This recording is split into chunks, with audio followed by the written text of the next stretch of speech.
What's up, YouTube? So don't mind the glasses. All right, I currently lost my AirPod case, so this is how I'm talking to y'all. Y'all don't know my microphone and my phone is a little messed up, but this video, they're Meta glasses, by the way. That's what I mean.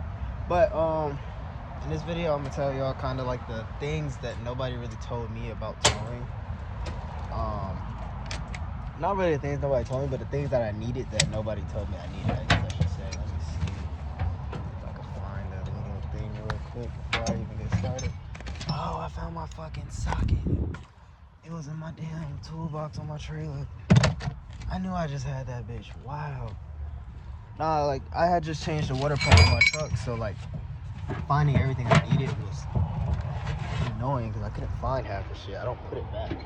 Anyways. Alright, I'm trying to get a couple other things and just put them at the back so I don't have to keep coming back to the front. So, anyways, as I was saying, when I started towing, nobody really told me anything besides the trailer. They're like, yeah, you can do it without all the other stuff people are talking about. You really can't. Alright, not without these things. So, first thing first, clearly, is the winch. I'm sure everybody knows the winch, so I don't have to touch too much on that. But nobody told me about the axle strap. So what an axle strap is, you see how it meets at the winch and then it spreads out into like a V.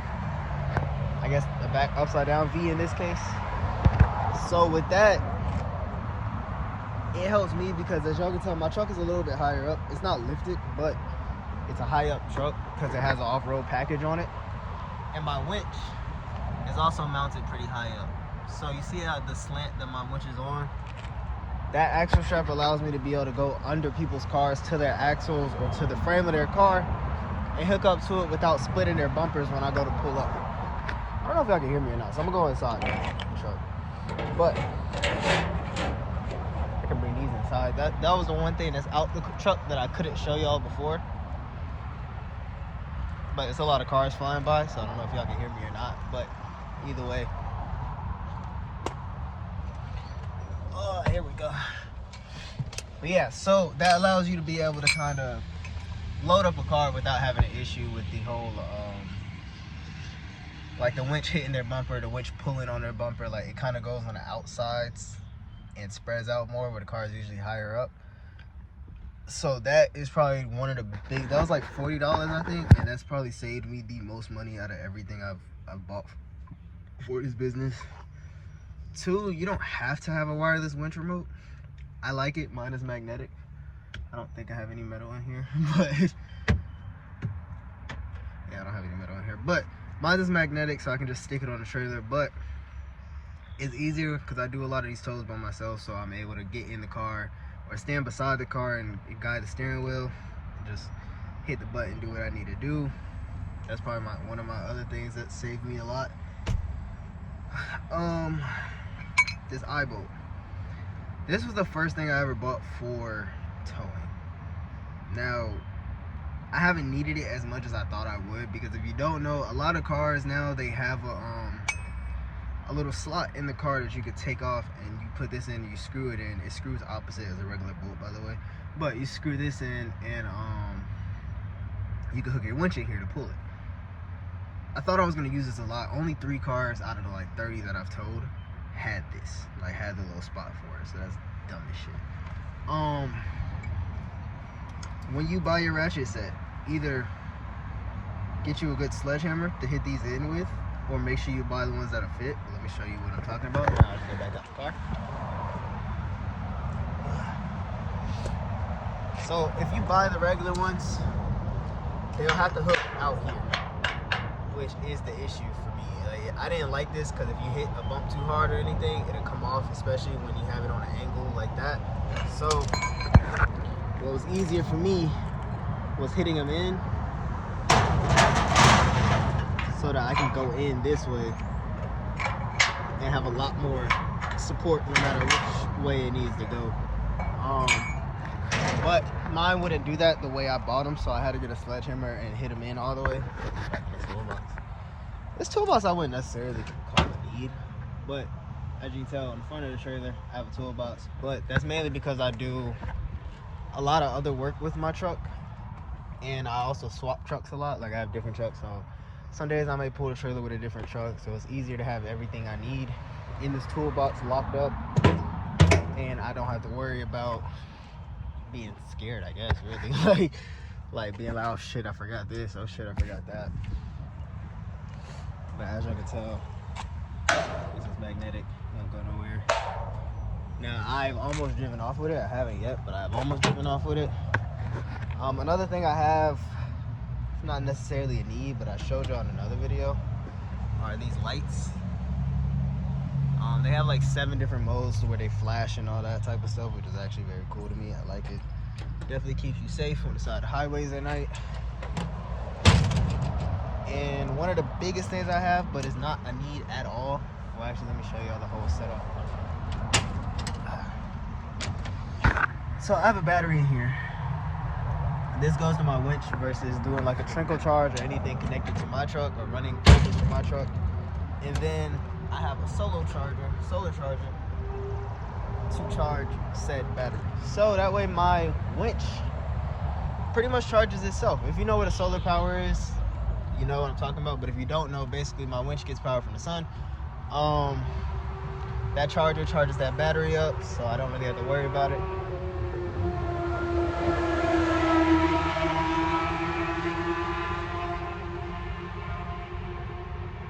That battery charges the solar power. The solar panel charges the battery, and the battery powers the winch. So really, no matter what, as long as it's a sunny day once in a few days, I don't really use the winch that often, maybe 3-4 times a week. So it doesn't really, I've never drained it down to where I had to put jumper cables to it or anything like that.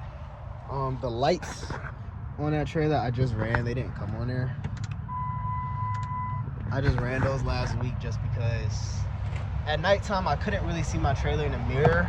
I knew exactly where it was because I've been pulling trailers for a while, but you can't really see it in the mirror. And when it comes to like unknown roads and random potholes and stuff like that, you kind of want to see where your trailer is, in my opinion. So that's why I ran the lights.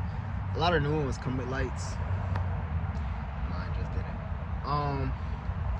But one thing I will say is, or one thing that I don't have that I'm about to get, is removable fenders. So y'all see those 2 fenders right there? The driver's side one is the one I'm gonna make removable because usually I drive cars up there. It's better to drive cars up there. But that driver's side I'm gonna make removable because some cars that are low like that, doors will not open on them. And if the door doesn't open, I have to climb through the window and it just looks unprofessional. So I try not to do that too much. I plan on upgrading to the rollover fenders eventually, but this is still my startup setup, so I'm not too mad at it. 2x6s. I have a set of 2x6s that actually came clutch. 2 right there. The only car I've had a problem with so far, it's funny because it's the same car. Like not the same person, but like 3 people that had the same car. It was a Chevy Malibu, like the 2010, 2015 model. That one scrapes every fucking time. So like I have to just use 2x6s of that because the very first one, the bumper was already messed up from the last guy.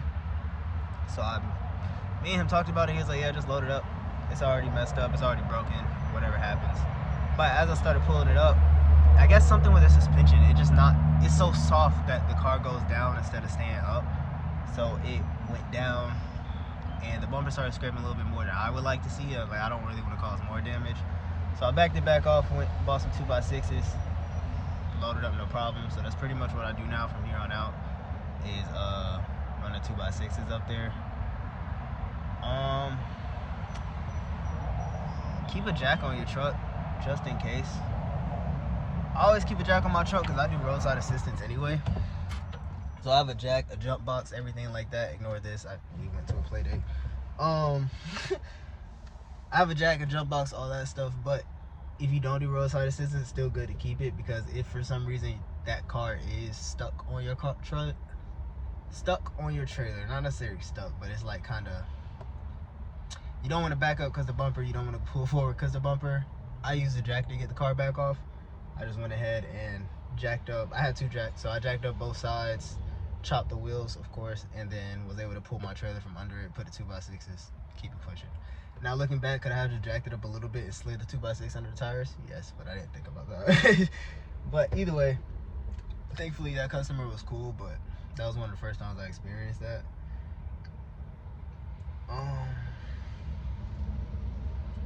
No, as far as like your starter kit, that's pretty much all I had to buy within the first 6 months of towing to like kind of keep it going.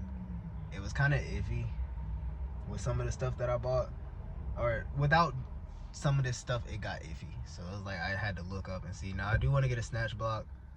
I gotta order one of those probably today or tomorrow. But other than that, that's pretty much all you need. Like, it's very simple. In total, not including the winch and all that stuff, it's probably like $200 for all the small stuff that I just showed y'all. Now the winch, of course, depending on which one you get, that price goes up. Mine, I have a 13,000 pound winch, so I think I got it for like 500, something like that. The solar panel, all that setup was fairly cheap, about 100. I'm not gonna say cheap, but this is about 100. So probably like a $600 setup in my winch and battery stuff alone, and then the 200 on the other stuff, so 800. About $800 I would say is what it cost me to get set up, to where I didn't have to worry about much. So, but either way, if y'all want to keep following me on our journey, follow me on my journey. Like, comment, subscribe for more. I'm about to start doing more videos like this, more information videos, more videos that just kind of show y'all my day-to-days. As y'all see, I have the Meta glasses, so I'm about to start recording my toes a lot more. I'm just gonna start telling my clients, like, hey, I am recording, heads up. If you don't want to be in the videos, stay out of my frame. Because a lot of people, like, they want to talk to me and be cool, which I'm always gonna be cool with that, but it's hard for me to record. For one, because I'm picking up at their houses. For two, because they're all up in my space sometimes, and I don't really want to just record them. So, and then when I try and edit them out, it takes the video down to like 30 seconds because they're always there. So either way, but with all that being said, I'm gonna tap in with you on the next video. Like, comment, subscribe for more. We're gonna keep going with the towing.